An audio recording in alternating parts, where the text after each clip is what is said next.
పప్పా, ఒక ప్రపంచ ప్రసిద్ధి చెందిన మంచి ఆధ్యాత్మిక జన్ కథ చెప్పవా?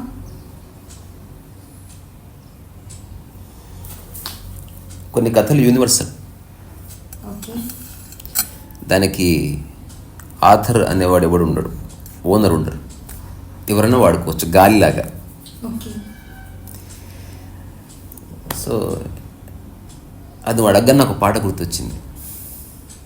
చంద్రుని మించు అందములికించు ముద్దు పాపాయివే, నిన్ను కన్నవారింట కష్టముల నీడ కరిగిపోయేనులే. అది ఈ పాటకి కథకే సంబంధం లేదు. ఒక యువకుడు సినిమాస్ని కలుస్తాడు. సత్యం ఏంటో చెప్పండి, నాకు సత్యాన్ని చూపించండి, వాట్ ఈస్ ద ట్రూత్, జ్ఞానోదయం అంటే ఏంటి, దాన్ని చూపించండి నాకు. సో సత్యం ఏంటి, జ్ఞానోదయం ఏంటి అని అడుగుతాడు. అప్పుడు మంచి పౌర్ణమి, గురువు ఒక రాయి మీద ఇట్లా హాయి కూర్చొని ఉంటాడు. సో సత్యం ఏంటి అని తెలుసుకోవాలనుకుంటున్నావు, జ్ఞానోదయం అంటే ఏంటో తెలుసుకోవాలనుకుంటున్నావు, అవునా? అయితే చూడు, అది ఇట్లా చంద్రుని చూపించాడు. అప్పుడు ఆ శిష్యుడు ఆ వేలు గోరుని, ఆ గురువుగారి చేయిని తీక్షణంగా చూశాడు. మీ వేలుకున్న గోరు, మీ వేలుకు పెట్టుకున్న ఉంగరం, మీ చేతుకున్న కడియం చాలా అందంగా ఉన్నాయండి అన్నాడు. అప్పుడు గురువు చెప్పాడంట, నేను చంద్రుని చూడమన్నా, చంద్రుని చూపించిన దాన్ని కాదు. సో నువ్వు చంద్రుని చూడకుండా నువ్వు నీ ఫోకస్ అంతా చేయి మీద పెట్టినావు. చేయి చూపిస్తుంది చంద్రుణ్ణి అని చెప్పి, ఆ చంద్రుడు సత్యం, ఓకే, అది నువ్వు తెలుసుకోవడం నీ జ్ఞానోదయం అన్నట్టు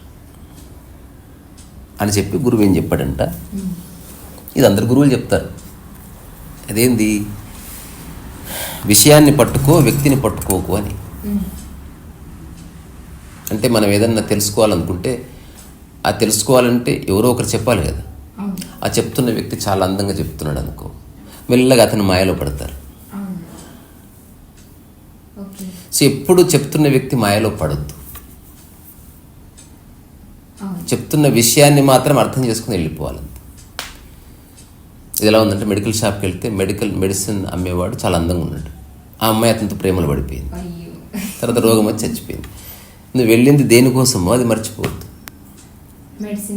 సో అందరు ఏం చేస్తారు, సత్యాన్ని తెలుసుకోవడానికి పుస్తకాలు చదువుతారు, సత్యాన్ని తెలుసుకోవడానికి ప్రవచనాలు వింటారు, సత్యాన్ని తెలుసుకోవడానికి గురువును కలుస్తారు, మెల్లగా ఈ వీటి మాయలో పడిపోతారు అన్నమాట. పుస్తకంతో అటాచ్మెంట్ పెంచుకుంటారు. ఇప్పుడు అటాచ్మెంటే వద్దన్నప్పుడు పుస్తకంతో అటాచ్మెంట్ ఎట్లా అని అర్థం చేసుకోవాలన్నమాట. పుస్తకాన్ని పుస్తకంగా చూడు. ఇప్పుడు ఐ లవ్ భగవద్గీత అని దాన్ని గట్టిగా పట్టుకోవడం కూడా బంధమే. భగవద్గీత సారాన్ని పట్టుకో, నువ్వే భగవద్గీత, ఇప్పుడు నడిచే భగవద్గీత మనిషి అన్నట్టు basically. So become a walking Bhagavad Gita. Bhagavad Gita అంటే పుస్తకము కాదు. భగవద్గీత అంటే నువ్వు దాని యొక్క సారాన్ని అర్థం చేసుకొని జీవించినప్పుడు నీవే భగవద్గీత అవుతావు అనమాట. ప్రతి మనిషి భగవద్గీతనే. భగవద్గీత చదివేది నువ్వు భగవద్గీత అవ్వడానికే.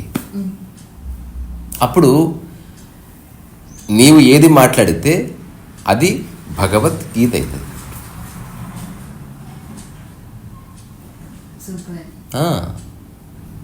నువ్వు ఆచరించి చెప్తున్నావు కాబట్టి అది నీ గీత అయింది. ఇప్పుడు అంటే భగవద్గీతని ఫస్ట్ మనం అర్థం చేసుకొని తర్వాత మనం చెప్పాలి, దాన్ని ఆచరించి చెప్పాలి. ఊరికే చెప్పావనుకో పాండిత్యం, ఊరికే చెప్తే ప్రవచనకారుడు కానీ పండితుడు కానీ ఆచరించి చెప్తాడన్న గ్యారెంటీ ఏం లేదు. తనకు పుస్తకాల్లో చదివి పుస్తకంలో చాలా బాగుంది కాబట్టి చెప్తాడు. కానీ ఎవరు జ్ఞానోదయం పొందినవాడు అంటే తను ఆచరించి అనుభవిస్తున్నదే చెప్తాడు. ఒకటి, తను ఆచరించి అనుభవిస్తున్నది చెప్పకపోయినా చెప్పినట్టే. ఎందుకంటే ఆచరిస్తున్నది కనిపిస్తున్నది కదా.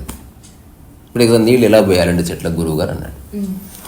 నీళ్ళు ఇలా తీసుకొని, ఆ పుస్తకాలు ఎలా రాసిందంటే నీళ్లు తీసుకొని ఆ నీళ్ళని మెల్లగా ఇలా పోయాలని చెప్పాడు. కానీ ఎప్పుడు పోయలే గురువుగారు. ఓకే. అందుకని మళ్ళీ ప్రశ్న వచ్చింది, ఎన్ని నీళ్లు తీసుకోవాలి గురువుగారు అంటే మళ్ళీ గురువుగారు ఏదో చెప్పారు. ఎంత ఎత్తు మించిపోయాలి గురువుగారు అంటే మళ్ళీ ఏదో చెప్పారు. ఇదంతా చర్చ నడుస్తుంది. అవును. ఇప్పుడు నిజమైన జ్ఞానం ఎవడు? సాయంత్రం రా పార్క్కి అన్నాడు. అంతే. ప్రాక్టికల్గా అక్కడ కూర్చొని చూడు, నీకు తెలుస్తుంది. ఆ తర్వాత నువ్వు నిర్ణయం తీసుకో, నీ విచక్షణ నుంచి నువ్వు పని చేయి. ఇలా నీళ్లు వేయాలంటే చెట్టుకి ఇబ్బంది కాకుండా అన్న సంగతి మర్చిపోకు. అదొక్కటే, మిగతా అంతా రిలవెంట్. చెట్టు చచ్చిపోకూడదు నీళ్ళు పోస్తే. నీకు ఆనందమైన నీళ్ళు పోయాక చెట్టుకి ఎంత అవసరమో తెలుసుకో. అంటే నువ్వు చెట్టుని అర్థం చేసుకుంటే తప్ప చెట్టుకు నీళ్ళు ఎట్లా పోయాలో తెలియదు కాదా? అవును, కరెక్ట్, ఎగ్జాక్ట్. చెట్టు నీకు తెలిస్తేనే చెట్టుకు నీళ్ళు ఎట్లా పోయాలో తెలుస్తుంది. చెట్టు ఏ చెట్టో తెలిస్తేనే ఎన్ని నీళ్ళు పోయాలో తెలుస్తుంది. చెట్టు వేరే, అవును. అన్ని నీళ్ళు ఒకలా పోయట్లేదు. నీకు జ్ఞానం వచ్చిందని అర్థం. అట్లా కాకుండా అన్ని చెట్లకి బుస్సున కొట్టేవనుకో, ఈ విషయం అర్థం కాదు. సరే, సమయం మిగిలించుకోవడానికి ఒక్కోసారి తొందరగా పనిచేయడం వేరే. సో ఈ చంద్రుడికి వేలు చూపే జన్ కథ చాలా ఫేమస్ అన్నమాట. ఓకే. ఇది దాదాపు అన్ని సాంప్రదాయాలను చెప్తారు. అంటే వేలు, నీ దృష్టి వేలు మీద ఉండకు, వేలుని చూస్తూ ఆ వేలుని చూపించే దాన్ని చూడు. అట్లా పుస్తకాన్ని చదువుతూ ఆ పుస్తకం ఒకవైపు దారి చూపిస్తుంది నీకు. పుస్తకం కూడా ఒక దిక్సూచి అన్నట్టు, బేసికల్లీ దిక్కును సూచించేది అని. అచ్చా. దిక్సూచి అంటే అట్లా దారి దిక్కు చూపిస్తుంది నీకు. సో మెల్లగా పుస్తకంలో ఉన్న సారాన్ని పట్టుకొని పుస్తకాన్ని వదిలిపెట్టి ఆ సారాన్ని అనుభవిస్తూ ఆచరిస్తూ అక్కడికి చేరుకుంటాం అన్నట్టు. అంటే మనకి సారం సెకండరీ అయ్యి బుక్ ఫస్ట్ అయిపోతుంది అందరికీ. అంటే మనం మనసులో ఉంటుంది నేను సారాన్ని పట్టుకుంటున్నా అని అనుకుంటున్నా. నిజంగా సారాన్ని పట్టుకుంటే పుస్తకంతో ఏ బంధం ఉండదు. కానీ పుస్తకం కూడా అట్లా ఇది ఎట్లా ఉంటుందంటే, నువ్వు కంచాన్ని పట్టుకున్నది కంచాన్ని పట్టుకోవడం కోసం కాదు, తినడం కోసం అని మర్చిపోకు. తిన్న తర్వాత కూడా కంచాన్ని పట్టుకొని తిరగకింగా. అవును. ఎప్పుడైతే నీ ఆకలి తీరిందో కంచం పక్కకు జరగవలసింది. ఎప్పుడైతే నీకు జీవితం ఆచరణాత్మకంగా అర్థమైందో పుస్తకం పక్కకు జరగవలసిందే. ఎప్పుడైతే ప్రయాణం పూర్తయిందో పడవ దిగి పక్కకు జరగవలసింది. నువ్వు పడవ ఎక్కి అటుపక్క ఊరు వెళ్ళాలనుకున్నావు, కానీ పడవ ప్రయాణం బాగుంది, నీళ్ళలో ఉండిపోకింగా. Don't fall in love with the boat. Boat ఒక మాధ్యమం మాత్రమే.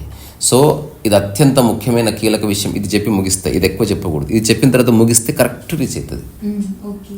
ఎట్టి పరిస్థితుల్లో ఆధ్యాత్మిక గ్రంథాలతో ప్రేమలో పడొద్దు. Always read to understand life and move on. వాటిని గౌరవించొద్దు అనట్లే, అందరినీ గౌరవించాలి, అది వేరే సంగతి. బట్ నువ్వు ఓవర్గా ప్రేమించావనుకో సత్యం దూరం అయిపోతుంది. సత్యం యొక్క మూల సూత్రమే అక్కడ ఉంది. దేన్ని పట్టుకోకు. పుస్తకాన్ని ఎట్లా పట్టుకున్నావు? దేన్ని విసిరేయకు, దీన్ని కూడా విసిరేయకు. దానికి గౌరవ స్థానం ఇయ్యి, కానీ దాంతో ఒక శాశ్వత బంధం ఏర్పాటు చేసుకో. అందుకే చాలామంది మన సనాతన ధర్మం గురించి, భగవద్గీత గురించి మాట్లాడతారు, కానీ నిజంగా వాళ్ళు దాన్ని అనుసరిస్తున్నారంటే ఇప్పుడు భగవద్గీత అంటే నిష్కామకర్మ చేయడం గురించి చెప్తుంది. మరి భగవద్గీత ఫౌండేషన్ పెట్టిన వాళ్ళు లేదా అటువంటి చేసిన వాళ్ళు నిష్కామకర్మ చేయట్లేదే. వాళ్ళు ఇంకా ఏదో ఆశిస్తున్నారు. ఆశిస్తూ నువ్వు భగవద్గీత గురించి చెప్తే నువ్వు భగవద్గీత సారాన్ని నువ్వు తుంగలు దొక్కినట్టు కాదా? నేను చెప్పేది ఎవరికి వాళ్ళు ఆలోచించుకోవాలి. ఇదే ఇక్కడనే వస్తుంది క్రక్స్. నిజంగా నీకు తెలిస్తే ఇంకా అన్ని విషయాల్లో నిష్కామకర్మ ఉంటుంది. లేదా నువ్వు క్లియర్గా చెప్తావు అంతే, ఇది డబ్బు కోసం చేస్తున్నాను, ఇది నాకు భోజనానికి డబ్బు కావాలి కాబట్టి ఇది. ఒకసారి అట్లా చూపి పెయింటింగ్స్ అన్ని, అందులో ఏ నిష్కామకర్మ లేదు. ఎందుకు ఎక్కువసేపు చూపించకు. ఎందుకు అంటే నేను కూడా బతకాలి కాబట్టి డబ్బు కోసమే చేస్తున్నా కొన్ని పనులు, కానీ డబ్బు కోసమే నా జీవితాన్ని మొత్తం ఇవ్వడం లేదు. రోజులో గంట ఒకవేళ నేను బతకాలని, మిగతా సమయం అయితే నిష్కామకర్మనే చేస్తున్నాను. నేను నిజంగా నాకు డబ్బు వచ్చిందనుకో, నేను డబ్బు కోసం ఏం పని చేయను, నాకు అవసరం లేదు. ఇంకా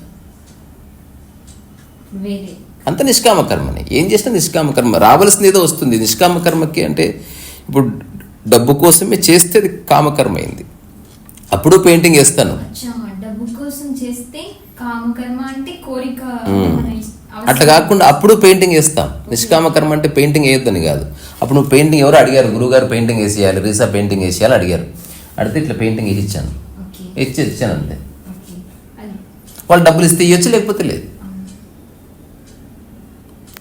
పొద్దు పొద్దు అరే నేను డబ్బులు మర్చిపోయాను అంటే ఆ డబ్బాలు వేసిపోండి. అది ఎంత ఏమిటి అనేది ఏమీ లేదు. మనం భవిష్యత్తులో ప్రతిరోజు 21 మందికి భోజనం పెడతాం మనం. ఓకే నేనే వండి పెడతా, లేదా నాతో పాటు 2, 3 నువ్వు నేను, అంటే ఇంకా జీవితకాలం చేయాలి అది. ఖచ్చితంగా. ఓకే 21 మందికే, ఎక్కువ లేదు తక్కువ లేదు. ఇంకా నేను అనుకుంటే 21 మంది కాబట్టి 11 మంది. ఓకే ఎక్కువ పదార్థాలు ఏముండవు. ఇంత పచ్చడి, ఇంత పప్పు, ఇంత చారు, చాప పప్పు, లేదా తర్వాత మజ్జిగ. ఓకే.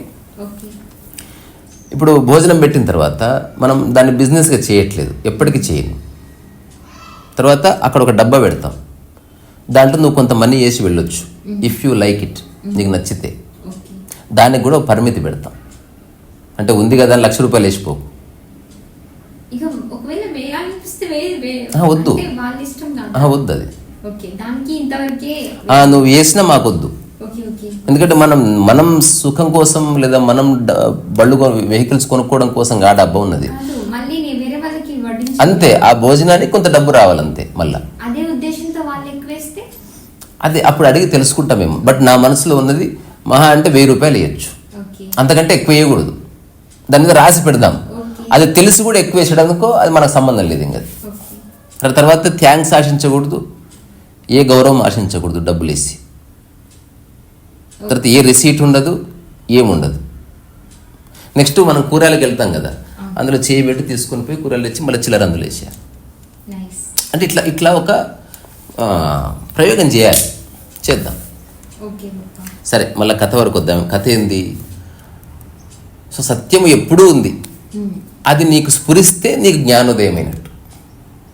సూర్యుడు ఎప్పటి నుంచో ఉన్నాడు, సూర్యుడిని నువ్వు మొదటిసారి చూసి దాన్ని గుర్తిస్తే నీ జ్ఞానోదయం. సూర్యుడిని భలే ఉన్నాడు, సూర్యుడు అందంగా, సూర్యుడు ఎప్పుడు అందంగానే ఉన్నాడు. నీవు మొదటిసారి అందంగా మారావు, మొదటిసారి నీకు మంచి మైండ్ ఏర్పడ్డది, అందుకని నీకు మంచిగా అనిపిస్తుంది. అవును. సో ఈ రెండు ఉంది అనమాట. సత్యం ఉంది, సత్యం ఎప్పటి నుంచో ఉంది. ఓకే జ్ఞానోదయం ఎప్పుడో ఒకసారి కలిగింది.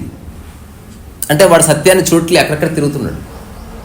హఠాత్తుగా ఒకసారి కళ్ళు తెరిచి చూశాడు, అప్పుడు జ్ఞానోదయం అయింది. అప్పుడు జ్ఞానోదయం ఏంటంటే ఈ సత్యాన్ని తనలో దర్శించాడు. సత్యం ఎప్పటి నుంచో ఉంది, ఓకే తాను ఎప్పటి నుంచో ఉన్నాడు, కానీ అతను చూడట్లేదు దీన్ని. ఓకే మొదటిసారి అట్లా తిరిగి ఆ గోడ ఈ గోడ గుద్దుకొని 100 మంది గురువులను కలిసి పుస్తకాలు చదివి ఫైనల్గా ఇట్లా చూశాడు దాన్ని. ఓకే అప్పుడు జ్ఞానోదయం అయింది. సత్యాన్ని చూసి అది తనలో ఉందని తెలుసుకున్నాడు, ఓకే దాంతో జ్ఞానోదయం.